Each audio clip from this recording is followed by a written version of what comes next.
অনেক ধন্যবাদ অ্যাডভোকেট মনির হোসেন রানা ভাই। অত্যন্ত পরিষ্কার করে বলেছেন যে আমাদের বর্তমান অবস্থানটা কোথায়।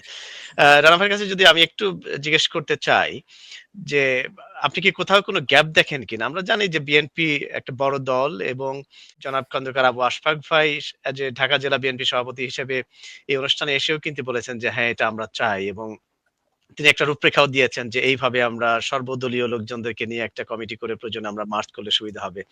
আমরা জাস্ট কোনোভাবেই যাতে এটা মিস না করি। আপনি কি মানে জাতীয় পার্টির যারা অ্যাক্টিভিটি ছিল, তারপরে জামাত ইসলামের লোকজন যারা আছে বা আরো ছোট, ছোট দল যেগুলো আছে তাদেরকেও ইনক্লুড করলে যাতে আ আন্দোলনটা আরো বেগবান হয়। এখানে কোথাও কি একটু গ্যাপ-ট্যাপ মনে হয় কিনা যে আমরা যারা শুধুমাত্র ফ্রন্ট লাইনে আপনারা যারা আছেন এখন শুধুমাত্র তারা কিন্তু অন্য দলরা এই পতাকার তলে আসছে কিনা? কোন গ্যাপ দেখেন কিনা মনে করেন? অসংখ্য ধন্যবাদ।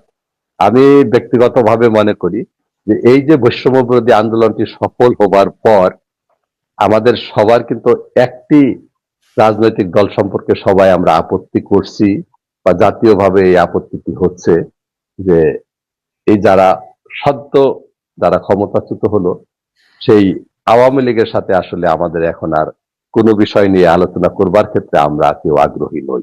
আমি মনে করি শুধুমাত্র আওয়ামী লীগ ব্যতীত অন্য সক্রিয় সমস্ত রাজনৈতিক দলকে, যেহেতু জাতীয়ভাবে তাদের বিরুদ্ধে ওইভাবে কোনো এলিগেশন তৈরি হয়নি বা ওইভাবে তাদেরকে নিষিদ্ধ করবার কোনো কথাও আলোচিত হয়নি, সেক্ষেত্রে আমি মনে করি অন্য সমস্ত সক্রিয় রাজনৈতিক দলের প্রতিনিধি অর্থাৎ স্থানীয় প্রতিনিধি যারা আছে বা জাতীয়ভাবে যদি কেউ নেতৃত্ব দিয়ে থাকেন তাদেরকে এই আলোচনায় সম্পৃক্ত করা প্রয়োজন এবং সম্পৃক্ত করলে আমাদের এই আন্দোলনকে তার যৌক্তিক পরিণতিতে ধাবিত করবার ক্ষেত্রে অনেক বেশি উপকৃত হব আমরা। এবং আরেকটি বিষয় আপনার জ্ঞাতার্থে বলা প্রয়োজন যে বৈষম্য বিরোধী ছাত্র আন্দোলনে যারা নেতৃত্বে ছিলেন, দোহার নবগঞ্জে যারা নেতৃত্ব দিয়েছেন তারা সবাই কিন্তু হুমায়ুন কবিরদের সাথে যে কমিটিটা হয়েছে, এই যে দোহার এবং নবগঞ্জ দুটি পৃথক আসন করবার যে কমিটির এই সাংবাদিক হুমায়ুন কবির এবং রাসেলের নেতৃত্বে হয়েছে, সেই কমিটিতে কিন্তু তারা সবাই সম্পৃক্ত আছেন।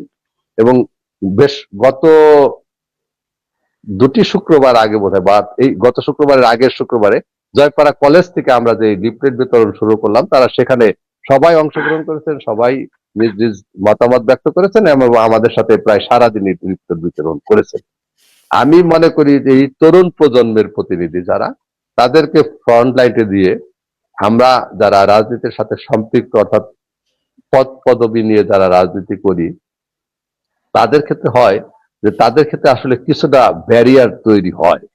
এমন ব্যারিয়ার তৈরি হয় যে কেউ যাতে এমন প্রশ্নটা সামনে না নিয়ে আসতে পারে যে মনির হোসেন রানা তো বিএনপি রাজনীতির সাথে সম্পৃক্ত, নির্বাচনী আসনটি ছোট হয়ে গেলে তার জন্য হয়তো নির্বাচন করা একটু সুবিধা। এই সুখের হয়ে যায়, সুবিধার হয়ে যায়, ব্যয় বলেন এমনি নির্বাচনীয় যেই নানান ঝামেলায় থেকে তিনি হয়তো একটু রক্ষা পাওয়ার জন্য রক্ষা পেয়ে উনি যাতে নির্বাচিত প্রতিনিধি হতে পারে, আমি আমার নিজের নাম দিয়ে বললাম, এটা আরেকজনের ক্ষেত্রে হতে পারে, এই প্রশ্নটা যাতে না হয়।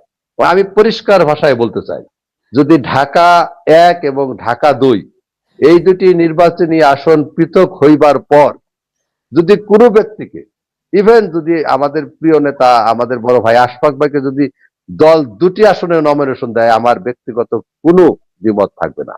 অর্থাৎ আমার দল যাকে এই দুইটি আসনে নমিনেশন দেয়, যদি একজন ব্যক্তিকে দুইটি আসনে নমিনেশন দেয়, আমার কোনো মতবিরোধ নাই।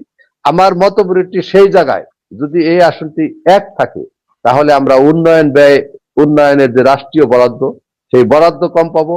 আমাদের 34 কিলোমিটার ব্যাপী একটি নির্বাচনী এলাকায় নির্বাচন পরিচালনা করতে আমরা অসুবিধার ভিতরে পড়ব এবং এই অঞ্চলের যে আইন শৃঙ্খলা রক্ষা করবার জন্য, আপনারা জানেন যে আইন শৃঙ্খলা রক্ষা করার যে কমিটি হয়, সেই কমিটিতে এমপি মহোদয় উপদেষ্টা থাকে এবং এমপি মহোদয়ের কাছে আসলে বাস্তবতা হলো যে এখন মানুষ রাজনীতি এতটা মানুষের দোরগোড়ায় পৌঁছে গেছে যে এমপি মহোদয়ের কাছে কিন্তু মানুষ শুধুমাত্র আইন চায় না, আইন প্রণয়ন যে করবেন বাংলাদেশে কিন্তু শুধু সেইটা চায় না, মানুষ ভোটাররা তার কাছে উন্নয়ন চায়, আইন শৃঙ্খলা যাতে সঠিক থাকে সেটা চায়, মানুষ তাদের জীবন ব্যবস্থা পরিবর্তন করবার জন্য শিক্ষা প্রতিষ্ঠান, ধর্মীয় প্রতিষ্ঠান, নানান কিছু করবার ক্ষেত্রে এমপি মহোদয়ের কাছে দাবি উত্থাপন করেন।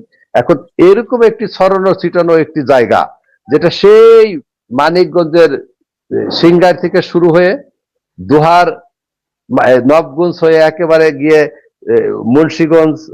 মুন্সিগঞ্জের শ্রীনগর সিরাজদিগানের সাথে বর্ডার। আবার সবচেয়ে অবাক করা একটি বিষয় হলো দোহারের বর্ডারটি কিন্তু পদ্মা পার হয়ে গিয়ে ওই পারেও আছে, যেটা আমার নিজের ইউনিয়নে আছে।